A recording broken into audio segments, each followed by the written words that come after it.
Howdy again. I am just leaving Del Norte. Stayed there a couple nights. I did get a few pictures of the hotel where I was staying. It's a pretty nice place. The Windsor Hotel in Del Norte. And by the way, Steve, Tammy, Melissa, hello there.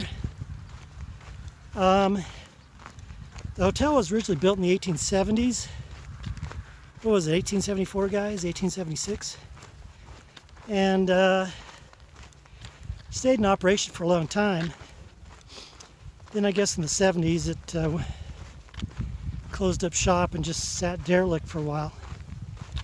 Well, turns out a group got together, a local group, rescued the hotel just hours before it was going to be demolished.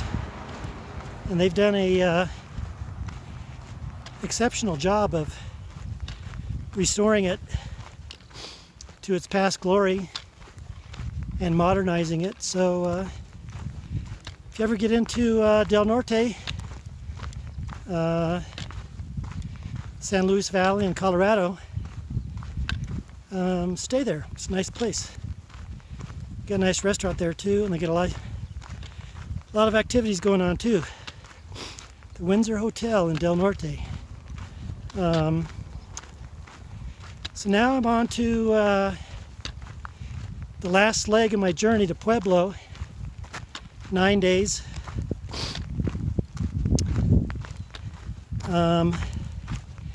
This leg will be a couple nights of sleeping alongside the road. Then I get into Great Sand Dunes National Park. And then up and over Mosca Pass, down into the Wet Valley, and then into the mountains to Beulah Valley, and then on into Pueblo, where I'll have another night of sleeping, I think, alongside the road. It's a 26-mile stretch. I think I'll break that up into 2 days.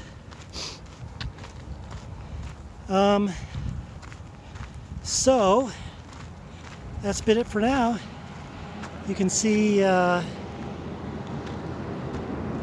mountains back there. Got snow on them. Those are the South San Juans. And all right, check back in with you later.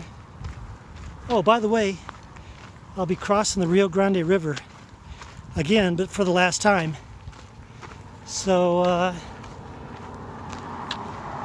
that'll be interesting to see again.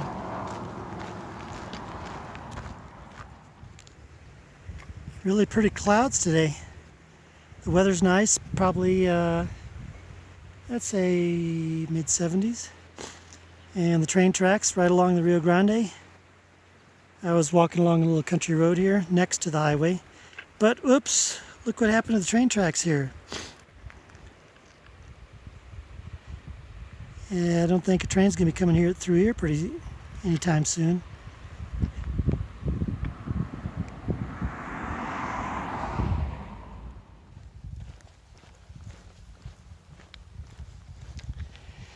County Road 5 North in Rio Grande County, San Luis Valley in Colorado.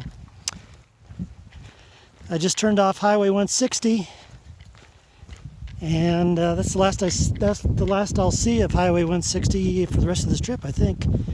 I don't think I'll pass it anywhere else. Highway 160, you've done me good. You got me through 73 miles of the Navajo Reservation, and then let's see, 20, 40, about 70 miles of southwest Colorado, and then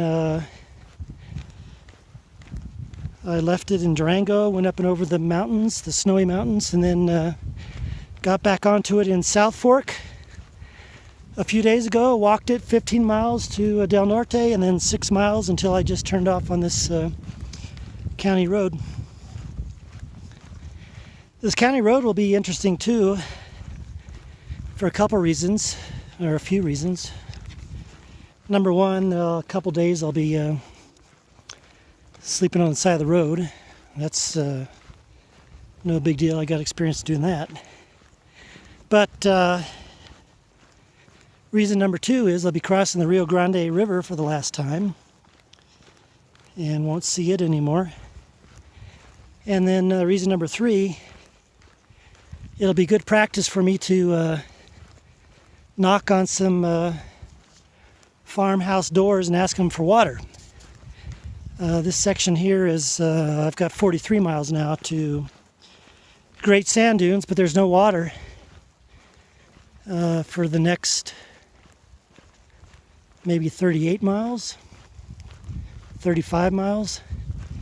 So I only have 4 liters with me. So it'll be good practice, knock on their doors, and that'll get me in practice for when I get out onto the plains. Because I'm sure there'll be a section here or there between towns where I'll need to camp out on the side of the road again and ask for some water. So anyway, going east on County Road 5, coming up to the Rio Grande River and onto the sand dunes.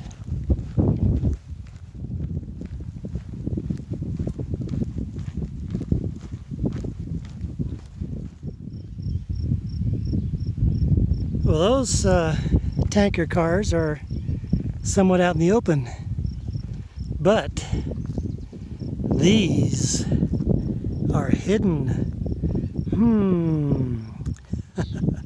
Just sitting there.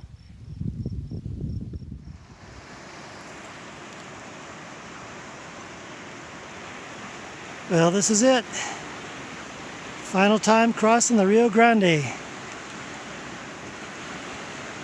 Wonder how much of this water will actually get down to the Gulf of Mexico. Anyway, buenas tardes, amigo. Ten un buen viaje. Adios.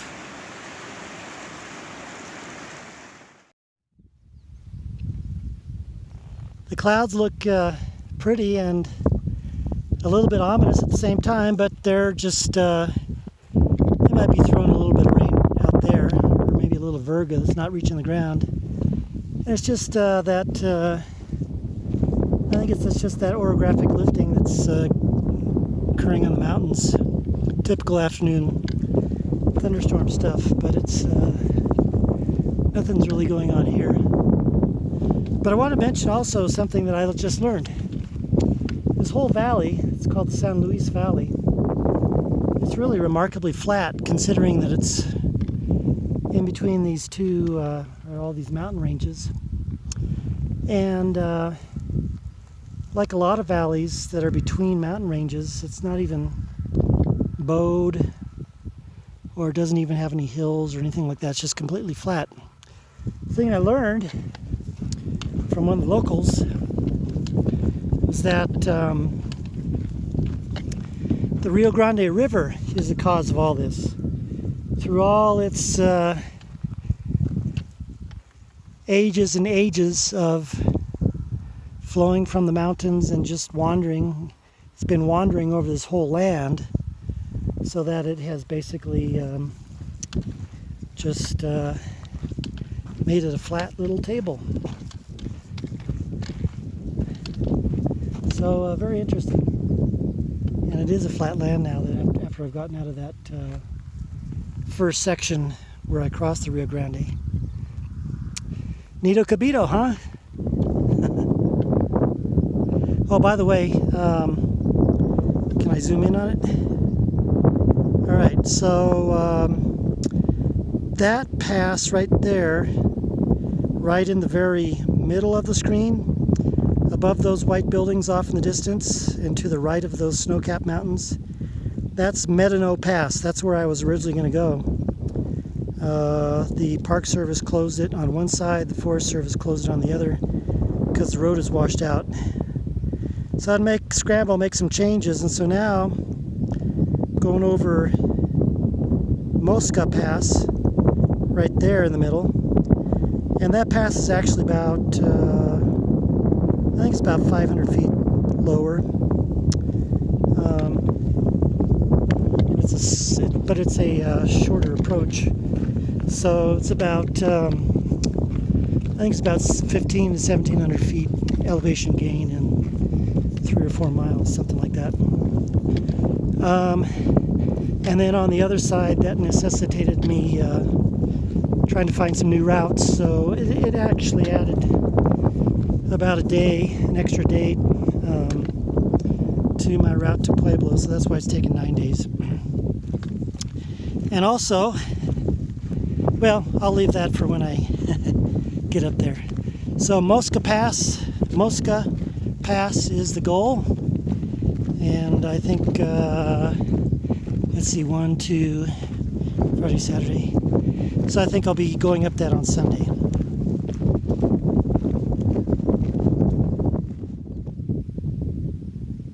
Can you see that?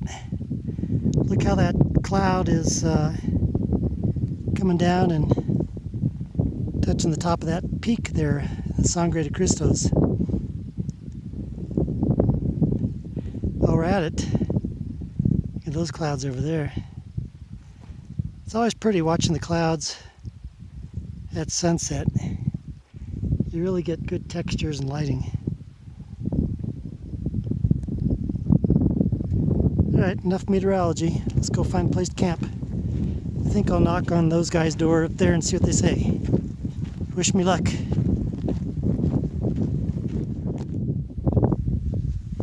Well, that was easy. First door I knocked on. I got permission to sleep on the unplowed corner of the section. Unplowed, unplanted. So now, the question is, think these clouds are going to blow over? Or should I put up the tent?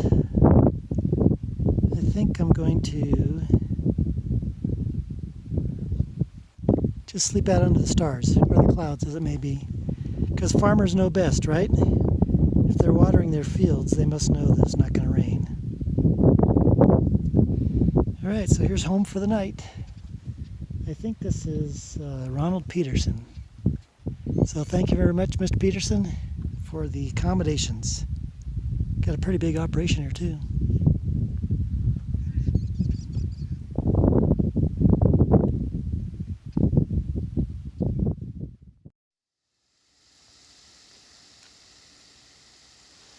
I've never really been up close and personal to farm country. You know, I've always driven through it and I've seen these things. But seeing them up close and personal, it's actually kind of mesmerizing to watch them as they just make their circles around the fields. And it's also interesting too, you know, to see the satellite photos, the aerial photos of these fields. As these things just make their circle around the whole field. I don't know why it's so fascinating, but it is nonetheless. Well, I'm still on County Road 5, and I'm looking back to where I came from. And something I want to mention, what I've been experiencing here, is the silence. Looking out amongst all these farm fields and noticing not only the silence of sound, but also the silence, if you want to call it, of activity, with the exception of the occasional car going by. But it's a real interesting in a nice way, experience. Most of the fields have been planted now, so everyone's probably doing work elsewhere in other fields or doing chores or something like that. But it's just a real interesting experience, almost like being in the mountains, just nobody around and silence. I like it.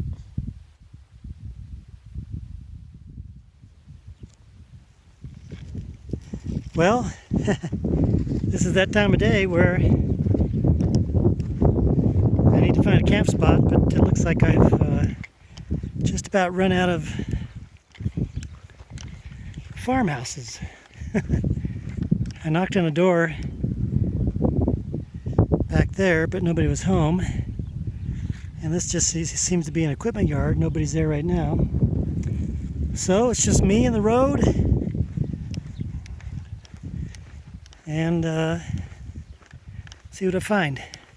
Now there's private farms over on the right-hand side up to a certain point. Then it belongs to the irrigation district. And I think right over here, where that golden fallow land is, that belongs to the Nature Conservancy. So, and then the San Luis Wildlife Refuge is straight ahead, but that's about 7 miles, and all the campsites are full. So, if that's a house over here on the right-hand side, I'll knock on their door, and if they say yes, I'm okay. If they say no, and I'll just, I guess I'll hide out on the Nature Conservancy land for tonight, and then get out of town at first light.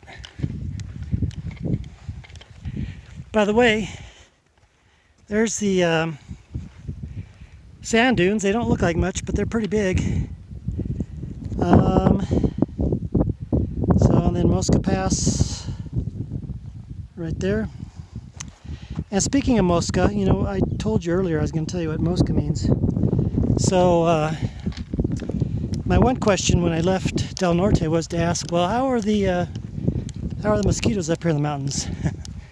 Because, you know, mosca in Spanish is a mosquito or fly. In fact, I learned that freshman year in high school. En una boca cerrada no entran moscas. In a closed mouth, no mosquitoes or flies don't enter. So, that's what I'm doing right now, is looking for a place to stay. And it's a nice night, so I'm going to take a risk again, and no tent.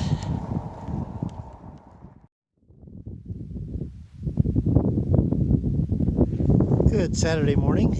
Looking out towards the objective for tomorrow, Mosca Pass. I camped out at a little place out here on some private land. Found somebody. They ran out little spots. So they actually picked me up from the road, brought me to their place, and then they're going to take me back to the road this morning. So we just looked at Mosca Pass and the Sangre de Cristo Mountains. And then here's a little camping area. You can see there's other people there too. That's my spot right there, out in the middle. Slept under the stars, no rain. Then the Rockies, the San Juan Mountains, where I came from. Del Norte, South Fork, Creed. And then that's looking west. And then looking north over here this way. Back over towards the sand dunes and Mosca Pass. So the plan today is get a ride back to the road where they picked me up, and then onward to the sand dunes. If I get to the sand dunes in time, then I can get a permit today, and I can get an early start then tomorrow. Up and over the pass to get over there before the expected rains. I'm already at the sand dunes. Thanks, Jen, for giving me a ride here. That was very nice of you.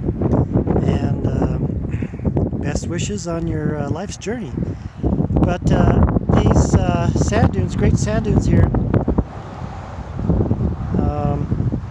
You know, I've experienced sand dunes, Death Valley, Kelso Dunes, Dumont Dunes, you know, being from Southern California. But these dunes are actually the tallest sand dunes in North America. And it's a really great setting too, you know. You've got the high desert, if you want to call it, scrubland, the pinyon pines right here, the dunes, and then you got the snow-capped mountains, the Sangre de Cristos. Those rise up to into the 13,000s. as far as elevation goes, but it's really an interesting vantage point to see all the different sorts of terrain and climate zones and all that. And then looking back this way, then of course you've got the high valley of the San Luis Valley, and then back over off into the distance there, then you've got the San Juans, part of the Rockies there. So it's really a very striking and interesting place to be. I'm not surprised, but it's a little bit more than I expected, and it's very pretty. So Great Sand Dunes National Park, Sangre de Cristo Mountains, and then Mosca Pass. I think that's it.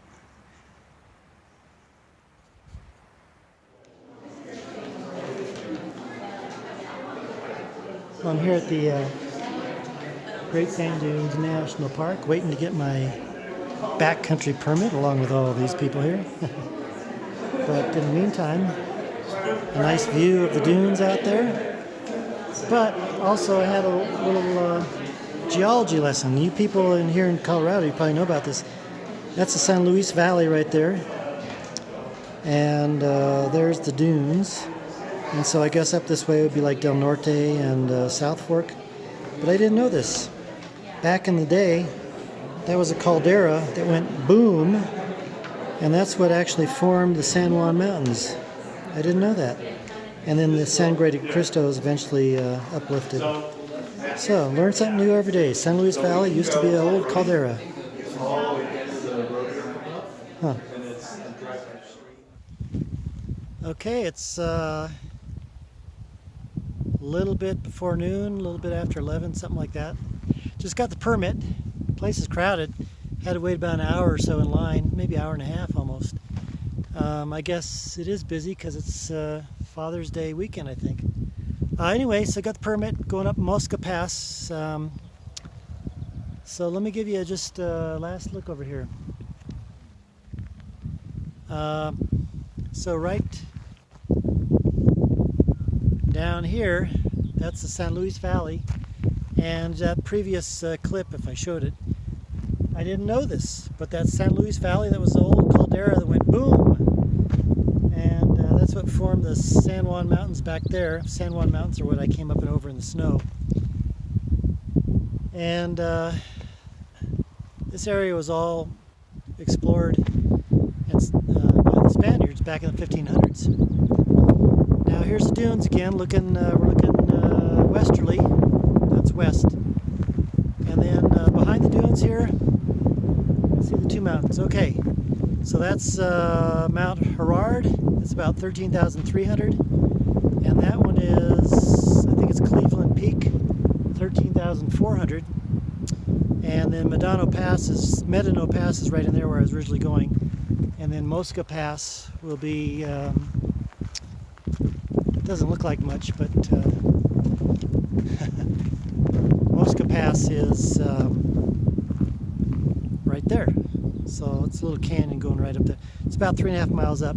So I'm going to camp up there. I was going to camp down here, but could only get the permit for camping up in the meadows at Mosca Pass, about 3 miles up, which is good because it looks like the weather's changing tomorrow and could be some rain. So I'd rather be up and over the pass on the other side in the rain as opposed to be going up the pass or sleeping up on top of the pass in the rain. So there you have it, Great Sand Dunes National Park. It's quite pretty. Sangre de Cristo Mountains. And off we go.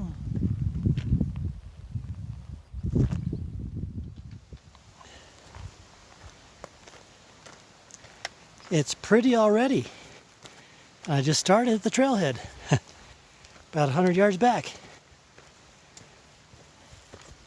So this being Mosca Pass, as I mentioned earlier, Mosca being the word in Spanish for mosquito. Let's see if it lives up to its namesake.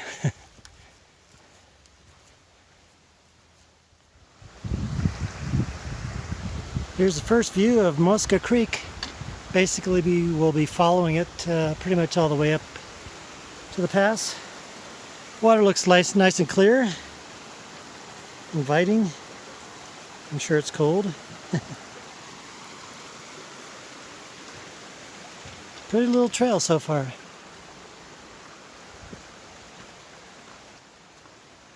Even has route finding directions so I don't get lost. How nice of them. 3¼ miles up to the top. All right, let's go.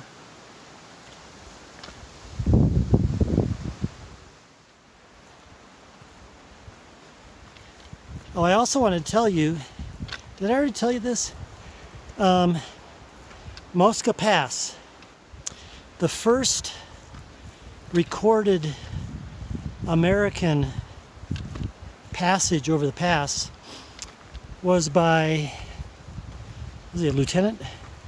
Lieutenant Zebulon Pike. You've heard of Pike's Peak in Colorado, right? Yeah, that Pike.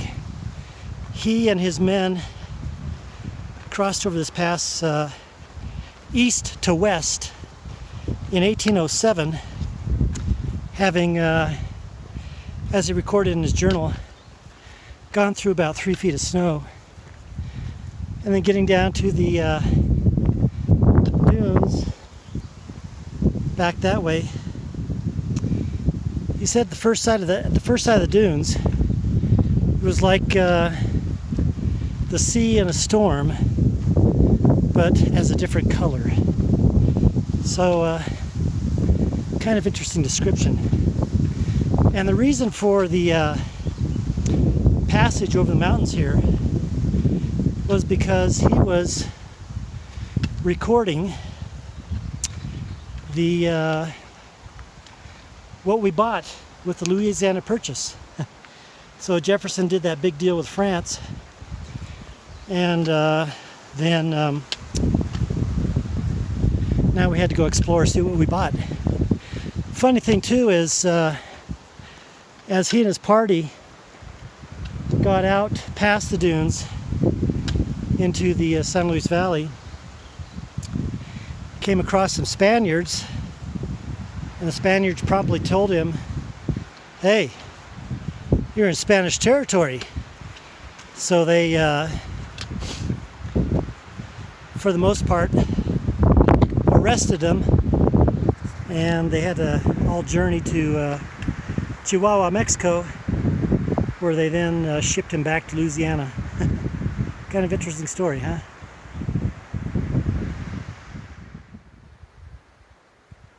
So there's actually a few layers of jurisdiction here on this trail. You first start out in the Great Sand Dunes National Park. Thus, that's why you have to get a permit, because you're starting in the national park. And then shortly afterwards, it becomes this Great Sand Dunes National Preserve.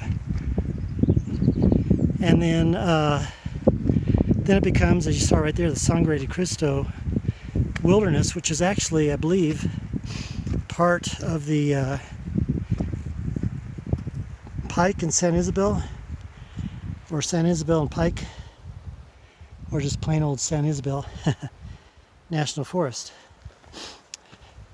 And the other interesting thing too is that if you're coming up or down this trail, if you come from the top, there's actually a Forest Service road that comes up the east side of these mountains.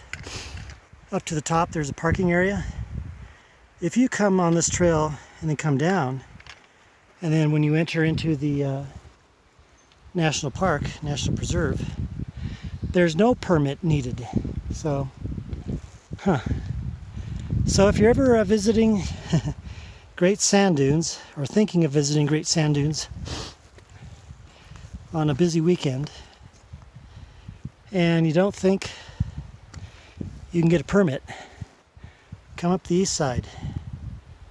and take, I think it's Forest Service Road 583, up to the top of Mosca Pass, and Forest Service Road, I think it's 559, up to the top of Medino Pass.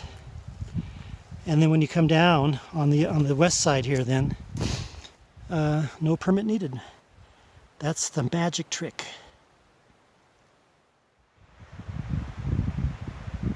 Here's the first and I think it's actually only look of the dunes looking back, because I believe the trail is now going to turn around a corner and we lose all outlook out there to the dunes and the San Luis Valley and the San Juans out in the distance. So goodbye, dunes. It was nice seeing you. Come back another time. Now, up and around.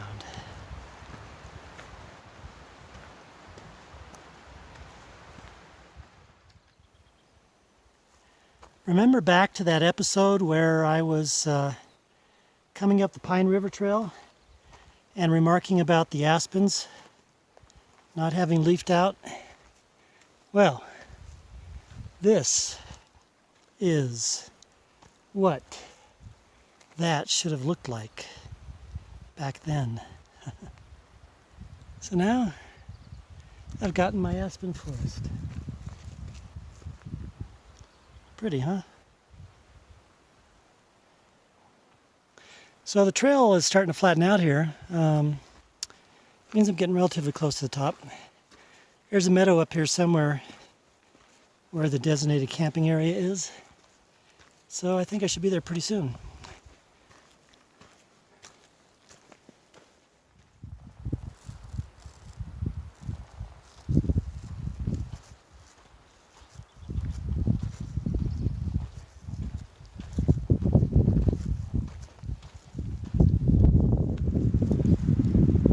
Well, how about that? I just met a couple of ladies. They were hiking down from the top. They're going down to the bottom and then going to come back up. And turns out they're from the other side where I'm going down tomorrow. One lady, Pam. Hello there, Pam. Hello, Lynn. She works at the Gardner Elementary School. And I'm actually, when I get down onto the road there, 69, I'll be turning north. Gardner will be, I think, about a half mile south of where I get onto the road. So she lives over on the other side of the mountain here, and she said, hey, if you're going by my place, stop in, we'll do a barbecue, I'll give you a place to stay for the night. So how about that? I think I'm going to look you up if I can find Road 553. So thank you very much, and good stuff. Barbecue, yeah. Watermelon, sweet, juicy, cold watermelon. Ah.